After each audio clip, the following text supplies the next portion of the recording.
The ZIPPO is burning because the ZIPPO lighter is on fire. It has been lit. It has been lit because this amendment is one of the amendments, the only amendment that is actually being considered for retroactive application. So it has immediacy, unlike any of the other amendments that have been passed. If you have a sentencing right now, you must raise this. You must raise this issue, even though it doesn't go into effect until November. Courts, nonetheless, and I believe just about every circuit court has held this way, that district courts can take into consideration pending amendments for purposes of a downward variance. Over 1 million Americans face sentencing every year, and it will be the most important day of their lives. But we don't fully understand the system, how broken it is, and what we can do to make it better. I'm Doug Passon. I'm a 25-year criminal defense lawyer and a sentencing expert. My goal is to bring more awareness, more fairness, and more humanity to the sentencing process. So, are you ready? Then let's get set for sentencing. Hey everybody, Doug Passon coming to you from Studio 3553 in Scottsdale, Arizona. Helping us get set for sentencing today, of course, who else? I've had Mark Allenbaugh on a couple times in the last month, but we really decided that we needed to put a giant spotlight on this particular sentencing issue that we're going to talk about, what we call the 0-point offender guideline change that's going to be coming into effect in November. There's some ambiguities in the way that the language was written that you need to be aware of right now. And also you just need to know about this right now, because even though it's not going to be until November where this thing almost certainly officially goes into effect, you can start doing this right now. And it is, I don't think it's, you tell me, Mark, is it hyperbole to say that this is the most consequential of all of the recent guideline amendments because it's going to affect so many of our clients? Is that right? Can you think of a more consequential one? Yeah, I'm trying to think. Well, I'll put it this way. It's certainly very consequential. I don't know if it's the most consequential. It's the most consequential I can think of off the top of my head out of all the amendments that were passed. Yeah, well, and here's why, because everybody who gets sentenced has to do guideline calculation. And up until now, there was no such thing as a zero criminal history reduction in your guideline calculation, which means based on certain factors, you may be eligible for 2 more levels off. And that is not a small reduction in sentence. So before I hand it over to you, Mark, I want to say that I have a prop today. I don't usually come with props. I was going to write a song. But that would have been great. And I might still do that. You never know. I can tack it on to the end. This is my prop. Do you see what I'm holding up? It looks like a lighter. Yes, it is a lighter. And do you know what kind of a lighter it is? It's a ZIPPO. Yes. And why do I have a ZIPPO lighter as a prop today? That is because I believe that we must be calling this the ZIPPO from now on, because it's the 0-point offender, ZPO, just like we did Jason. We just did the JSIN podcast on the Judicial Sentencing Information. Everybody calls it Jason. I hope that we can start a trend that everybody in the federal system, when they refer to this consequential new sentencing guideline provision, they just say, how about the ZIPPO? What's happening with the ZIPPO? I like, well, you need to trademark that. Come up with like a ZIPPO rap or something like that. That will help make it go viral. ZPO, ZIPPO, 0-point offender. What is it, and why are we talking about it today? So the 0-point offender enhancement was passed by the commission earlier this month. It was actually, it's in the hands of Congress right now. It's being considered for adoption. What it does is, for certain classes of offenders that have 0 criminal history points, that doesn't mean they're first-time offenders. That doesn't mean they don't have any criminal history. It's just that they do not have any criminal history that's scorable. And what that means in turn is there's a very complex way about how you score criminal history and stuff. But it's mainly for people that if they have any criminal history, it occurred a long time ago. There's nothing that's very recent. Now, so they don't have any criminal history, and there's 9 other factors or criteria that they must meet. It didn't involve a sex offense. Didn't involve an act of terrorism. Nobody died or was hurt. things of that nature. All of those other criteria generally aren't going to apply to most people. Obviously the sex offenders, it would be an exception, but for the bulk of the federal defendants, the one criteria that's going to present a problem is the 10th criterion. And that criterion, that's the big problem here. So before I get into the 10th criterion, so if you qualify for the ZIPPO, you get well played, sir. You get 2 levels off of your guidelines. So let's say your total offense level is 20, and you qualify for and you scored, you accepted responsibility, played out. So you get a -3 there. So now from a 20, you go to 17.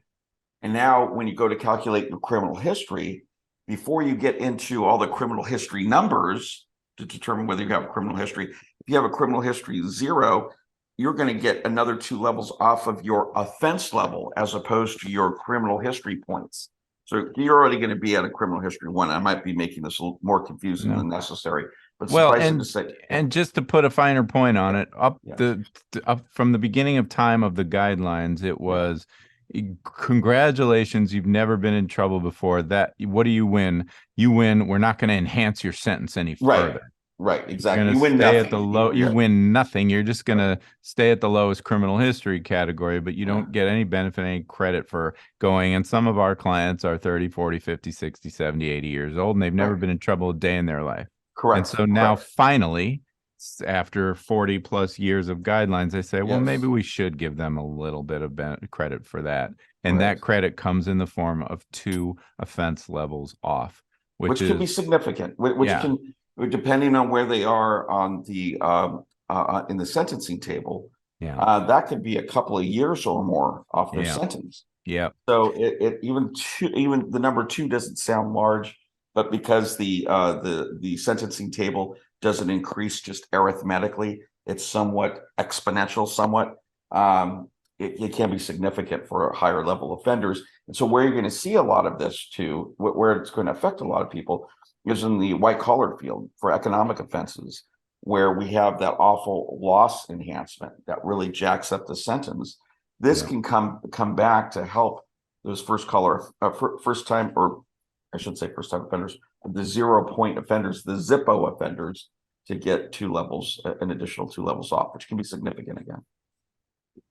Amazing. Now we did a podcast generally on the new guideline amendments that are pending in Congress. So I'll put a link to that in the show notes. And we did talk about the ZIPPO, although we weren't calling it the ZIPPO back then, but now we are. But so we did talk about it, but we wanted to talk about it more, to make sure that it didn't get lost in the shuffle of the other enhancements, because it's very important and it's very relevant to what we're doing right now, but also because of this criterion 10 snafu that is going to cause a lot of potential ambiguity and trouble as we move forward.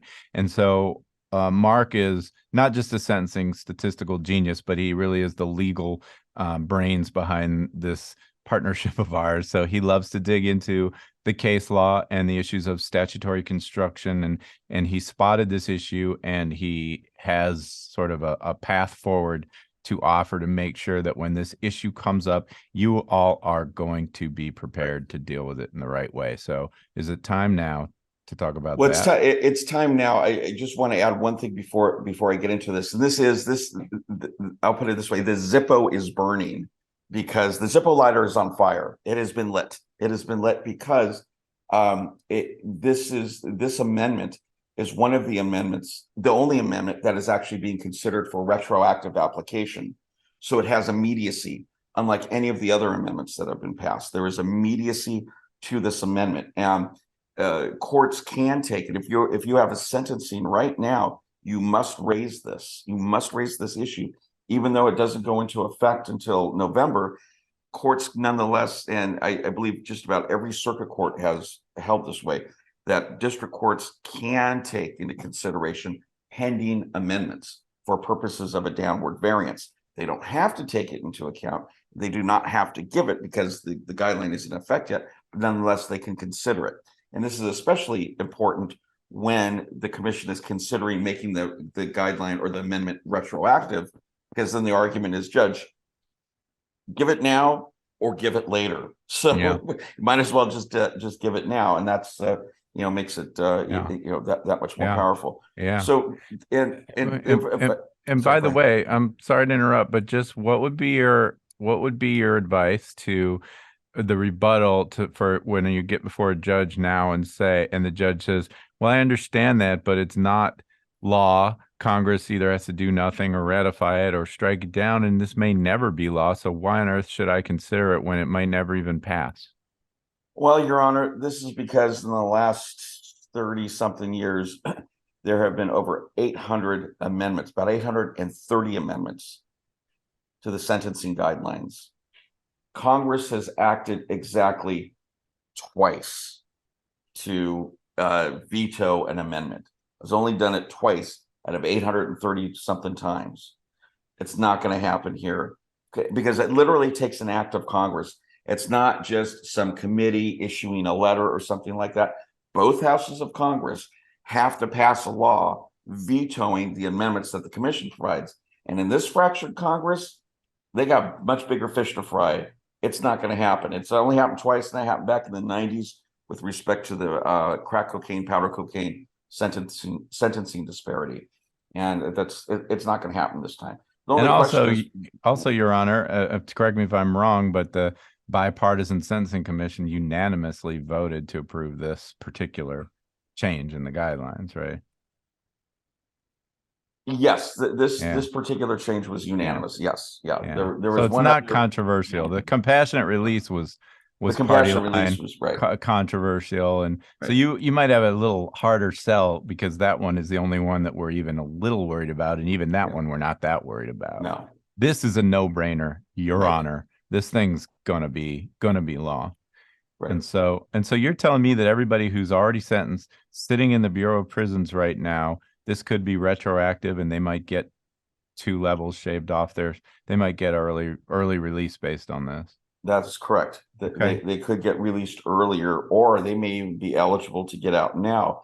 The commission did a study as part of its retroactivity or its retroactive analysis to tell the commission, or commission staff did this, to inform the commission how many people would this affect that are sitting in federal prison right now.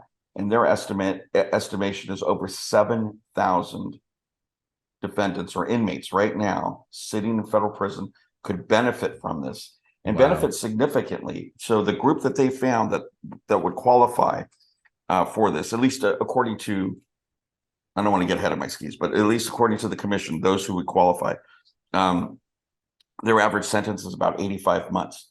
With this, once this is applied, the ZIPPO is applied to them retroactively, their sentences on average would be lower to 70 months, 15 months off for this.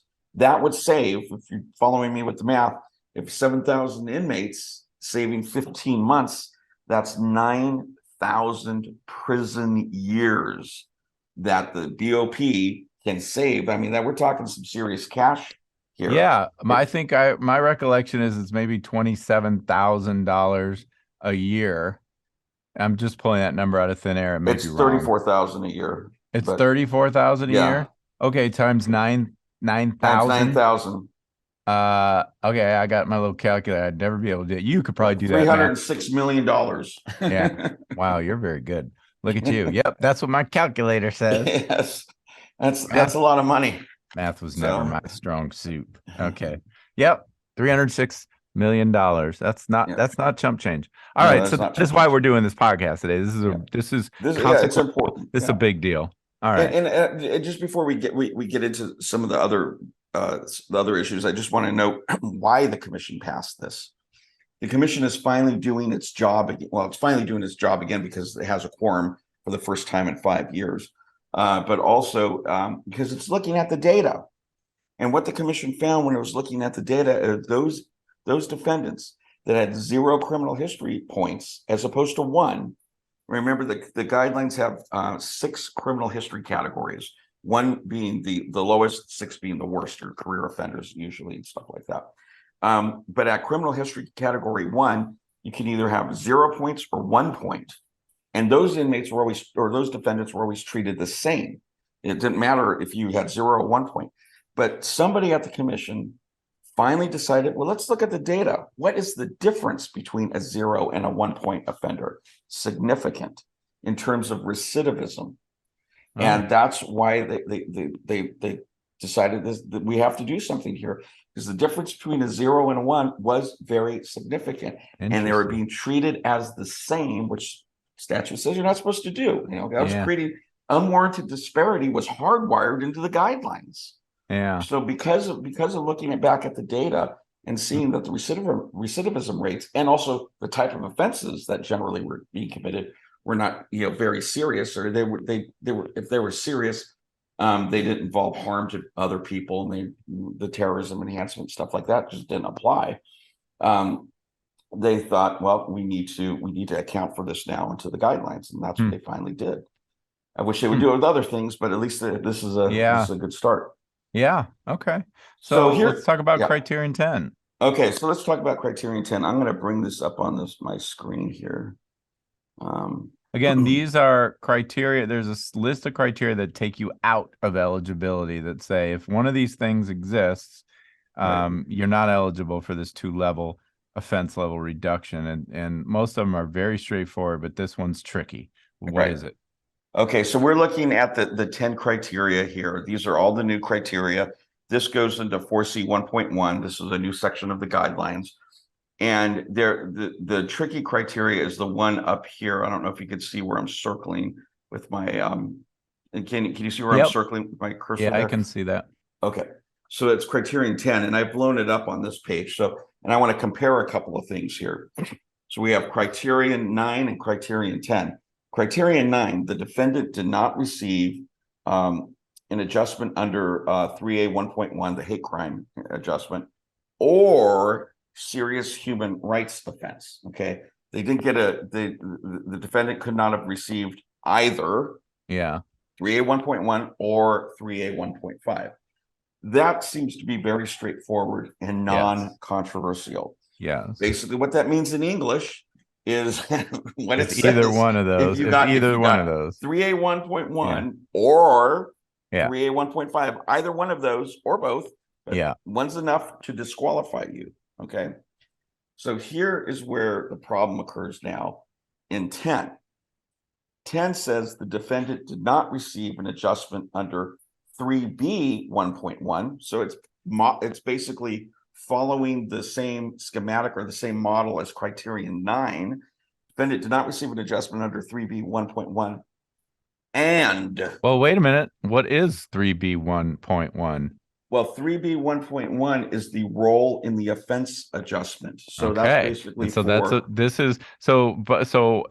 in 9, we don't see a hate crime or vulnerable victim that often, or human rights offense that often. But this criterion 10 that we're talking about, we see this. We see this a lot. It's the role, what we call the role adjustment. We just talked about this in the George Santos podcast we did. Will he get a role adjustment for being a leader or an organizer of the criminal activity? So you can either get an upward adjustment for being a leader organizer or a downward adjustment for being a minor role. And this is if you get this aggravating role adjustment, and then go ahead from there, because now we have an and instead of an or. Right. So here's the big issue. There's an and after that aggravating role right here. It says and. So the defendant did not receive an adjustment under 3B 1.1 and was not engaged in a continuing criminal enterprise. Okay. So logically, the way this is written, it would mean that you have to have both to be disqualified. In other words, you have to have both a role adjustment and have engaged in a continuing criminal enterprise, both at the same time. But I was already starting to hear confusion about this particular criterion. So I called up the Sentencing Commission. I spoke to one of the commission staffers on the hotline. I say, please tell me that this means what I think it means in English, I used to teach logic, by the way, at George Washington University. So I this is didn't know that. yes. I just learned something new Yeah, about well, you. there you go. My So goodness. this is going back to my logic days. It's a conjunction, and both conjuncts must be true in order for the conjunction to be true. So I asked the staffer, what does this mean? And the staffer says, it means or, and it means or. Here, what the way the commission believes, what the way to interpret this is the defendant did not receive an adjustment under 3B 1.1 or was not engaged in a criminal enterprise, another continuing criminal enterprise. In other words, either of these conjuncts, if they're true, means that you're disqualified. So immediately, what doesn't make sense here? And there's a resolution to this, by the way. Just because the commission staff says something doesn't mean it's gold, doesn't mean it's gospel. It's not precedential. They'll tell you that themselves, and it doesn't carry any other weight than my opinion or anybody else's opinion. The only person's opinion that's going to matter here is going to be your judge. But here's the argument: if the judge calls up or the judge's clerk calls up the commission staff, or the government attorney calls up the commission staff, says this is what the commission said.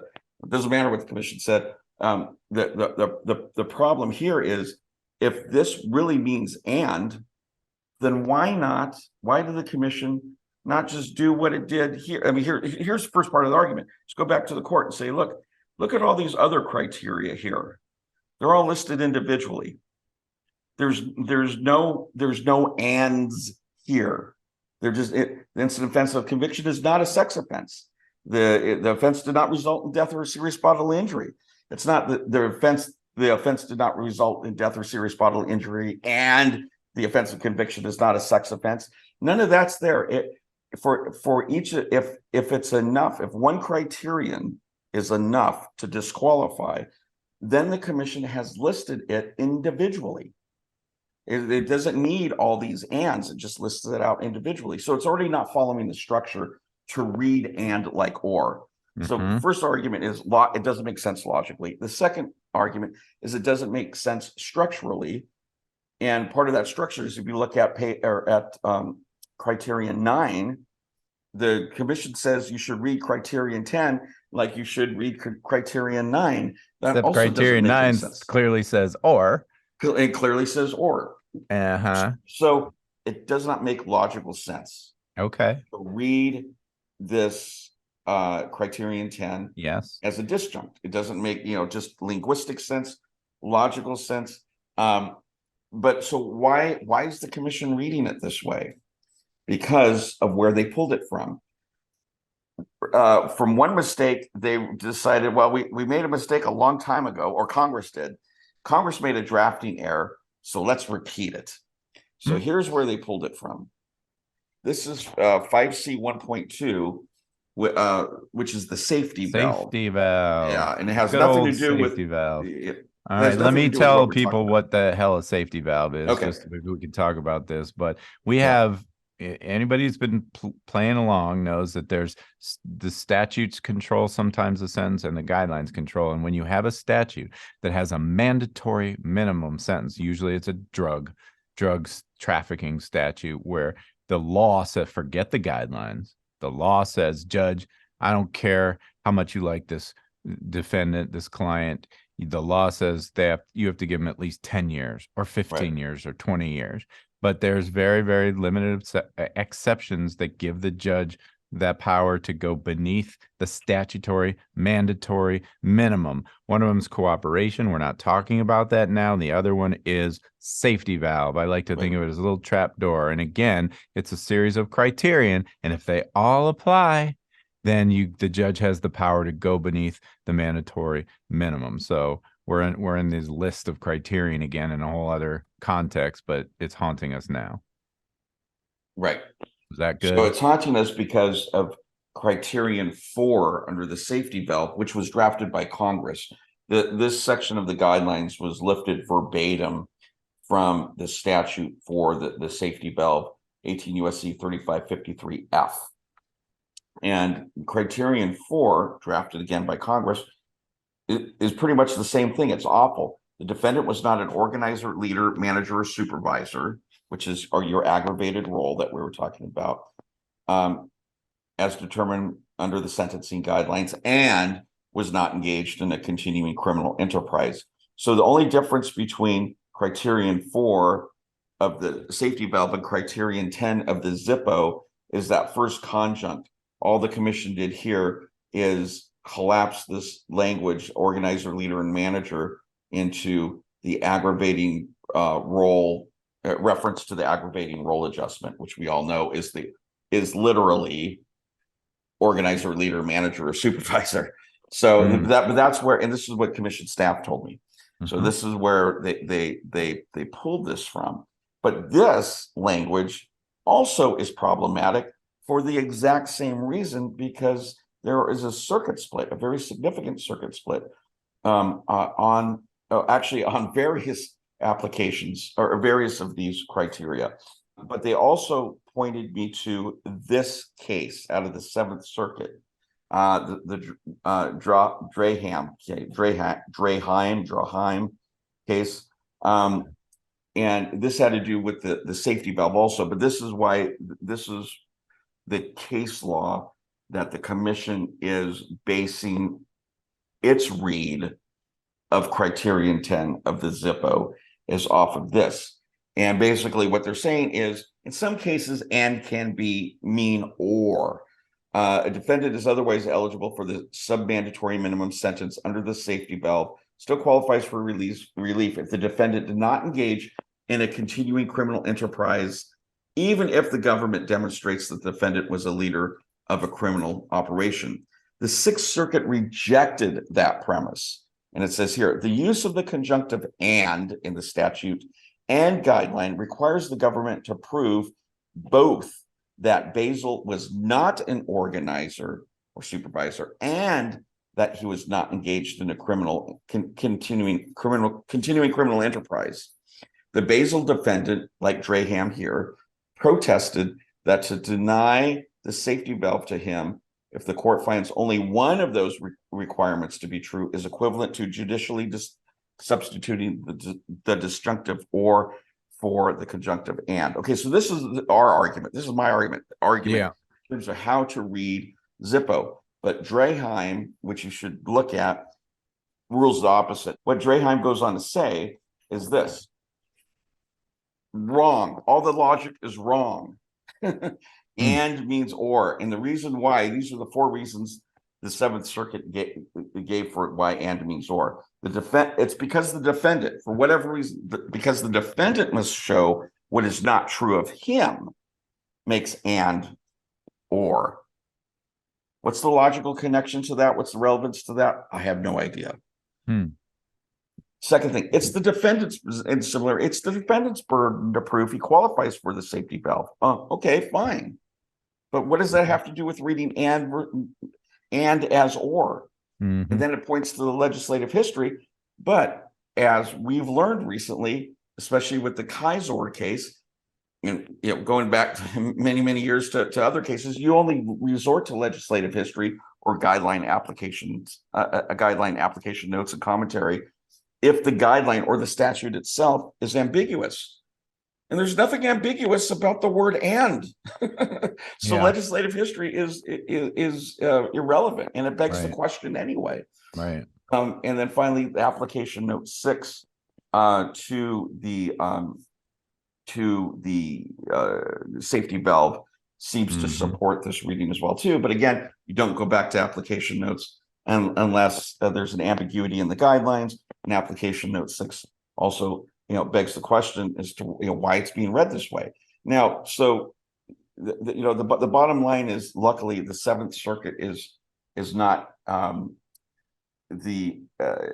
luckily the Seventh Circuit is not the Supreme Court, and there are other circuits that read this differently, read and versus or differently. And so one of the things that is going on right now that everybody should be aware of is the Pulsifer case.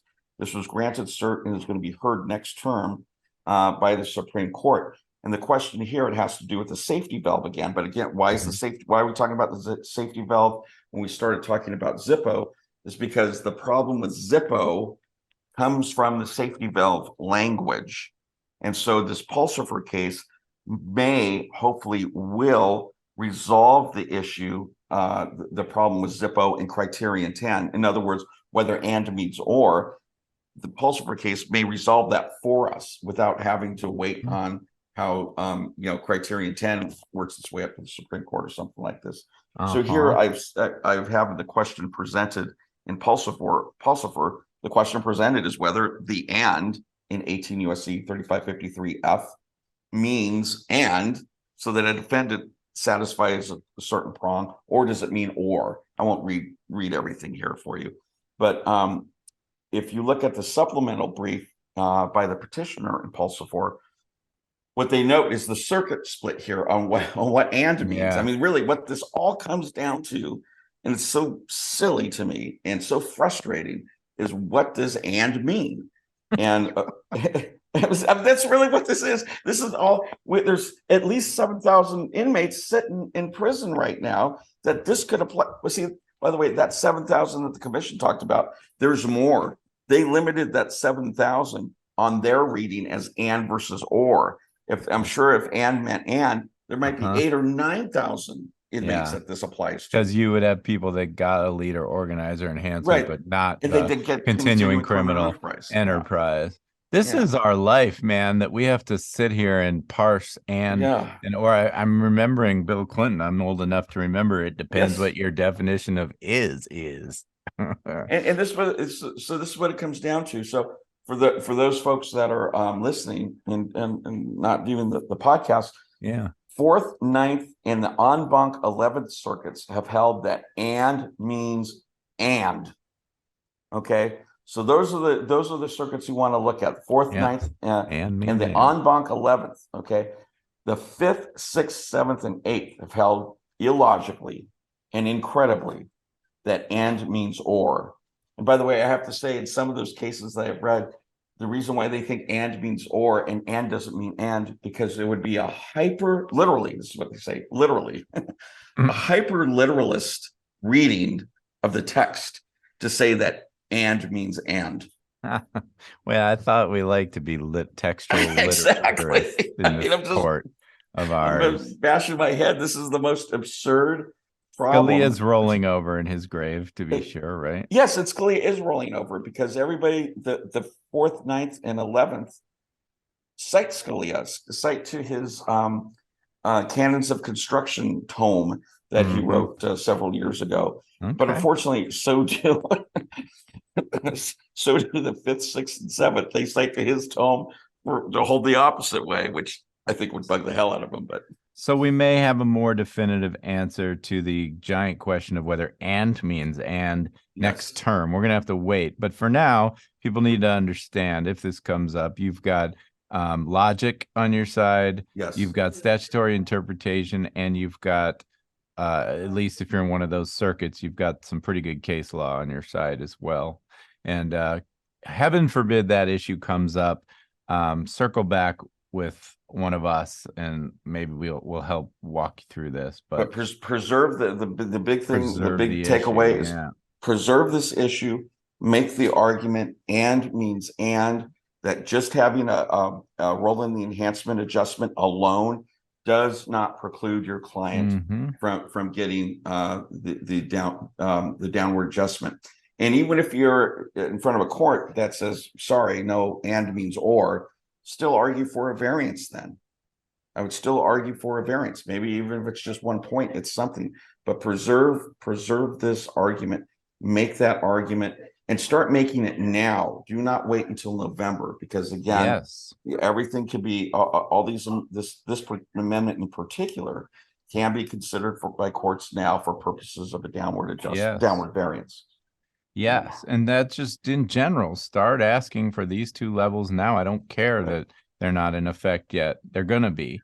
And another option, and I've done this in cases I'm working on, is ask to push your sentencing back till after November.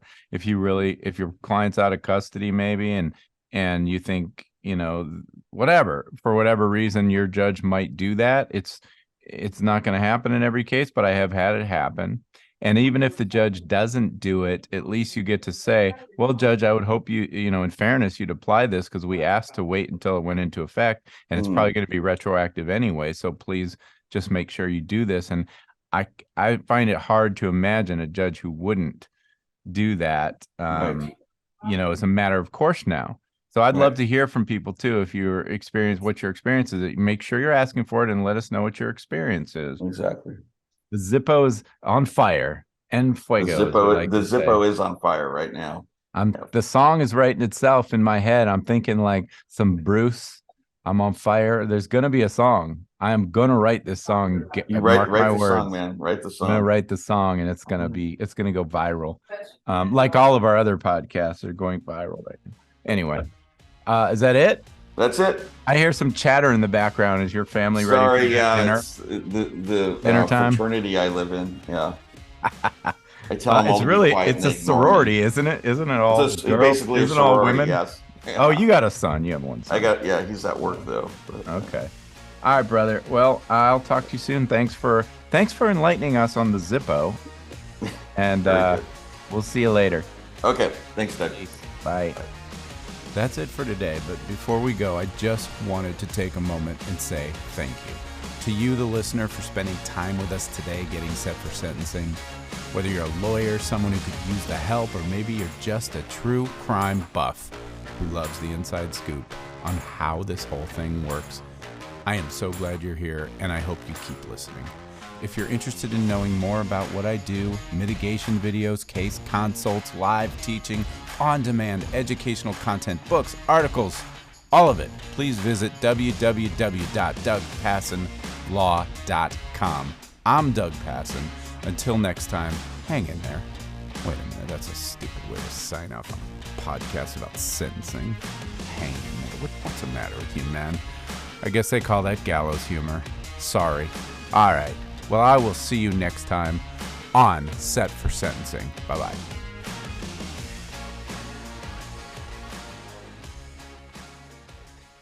You thought I was kidding. Well, I wasn't. Partially, I'm just doing this to see if anybody ever makes it to the end of one of these podcasts. But if you're still here, you're in for, I wouldn't really say a treat exactly. I'd say maybe an experience.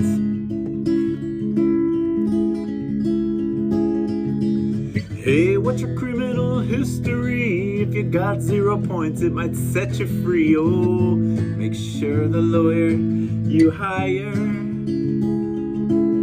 know the Zippo's on fire. Oh, tell me now if you understand this stuff. Do you wait till November to get 2 levels off? Oh no. Make sure the lawyer you hire know the Zippo's on fire. Well, I'm a bit of a nerd. I rarely leave home. Been looking at Criterion 10 with a fine-tooth comb. At night I wake up with the guidelines in my head, and all I wanna do is go back to bed. Times like this, I miss Justice Breyer. Oh, the guidelines don't inspire, but oh, the Zippo's on fire. That's right. Woo, 0 point offender. Woo, it's gonna affect a lot of people. Woo, don't wait till November.